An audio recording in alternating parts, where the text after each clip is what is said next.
now part two of Anthony De Longis with Isaac Florentine. Isaac Florentine, wonderful to see you again. Thank you, Anthony. I had a question for you. Yeah. You're a director, you're an actor, you're a writer, you're a producer, you're a martial arts choreographer. Which hat do you like to wear the best and why? I'm a director. I'm not really an actor. I was once in a student movie because nobody could fit that role. And you said, I don't never And want I to do said, this again. yeah, exactly, and I learned that I'm the worst actor in the world, and I don't want to do it. God The bless same you. with writing. I wish other people would do that. So Yes. I co-wrote my first two movies, and then by the third, I worked with a producer and told me, Isaac, after 1 week of shooting, he says, let me tell you something. You're a very good director, but you're a lousy writer. I told him, yes, you're right. Now, I was going to ask you, as particularly when you're shooting an action scene, you mentioned you like to use one camera. I was going to ask, do you have a process for that? Do you storyboard extensively? Usually, when I was a novice director, I used really, to go to the fight choreography, really, do it like segment by segment and really draw stick figures for me, so I will Right. know. Now, with more experience, I can see a fight and really get the segment almost on the spot. And it's experience now, but it's the same idea. It's I will transition. I'll say this is one segment, and then it will cut to another segment. I loved Undisputed 3. Thank you. It was a wonderful story, a continuation, of the saga. But where you had put your camera, not only did you cover the action, but there were a lot of surprises in it. When do you choose, to shoot head on, from a little from below, try to capture something in an aerial shot? Is this just how you feel at the moment, or do you? There is a pre-planning, but this pre-planning goes about your instinct. Let me tell you a story. Please.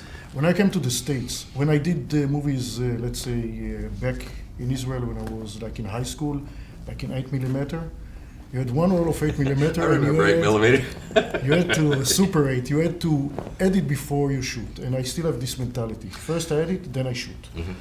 Then I came to the States, and the industry works here. You have to do a master, and then you have to cover. And I used to say, okay, but why do I have to do it? Because a lot of the footage goes to the garbage. Why can't we really emphasize and shoot what we really need? Really, basically, to determine what we want to do, what we want to have on screen, and the way that we want to tell a story, than to cover and edit. Because covering and edit, it's not, I don't call it directing, it's covering, it's basically documenting the performance of the actors, whether it's drama or action, but it's documenting it, it's not directing it. So basically, I did it once, and then I say, it's not working. Let me go back with my instinct, and you go with your instinct, because I learned that the instinct are your most important tools when you direct. Or let's say this, when you are shooting a master, you are documenting the performers. You're not directing it. When you are deciding on a specific shot, so then the camera is becoming the storyteller, therefore you are directing the performers and the camera, and it gives it a total different feel. I was going to ask you, because when you're, obviously when you're the captain of the ship, it is your vision that is moving everything forward, and you have to pull all of these elements together. Yes. The more, you are familiar with your team, the less you have to go around explaining yourself, Exactly. which of course helps a lot. And the more you can delegate. Yes, and that's what a difference that makes. Well, it's been said before, making a movie is, a team. Yeah. I learned something from, I have a good friend, actor Marshall Teague.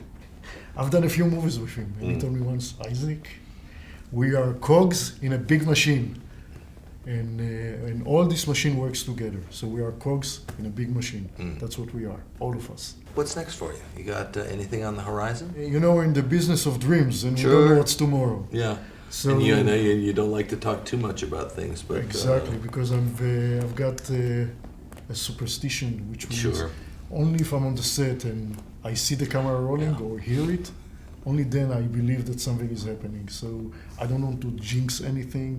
Of course. So, Well, I look forward to seeing it, whatever it is, and I look forward to our getting an opportunity to do some work together. Anthony, thank you. It was an honor and a pleasure. Thank you very much, Isaac. Thank you. Thanks so much.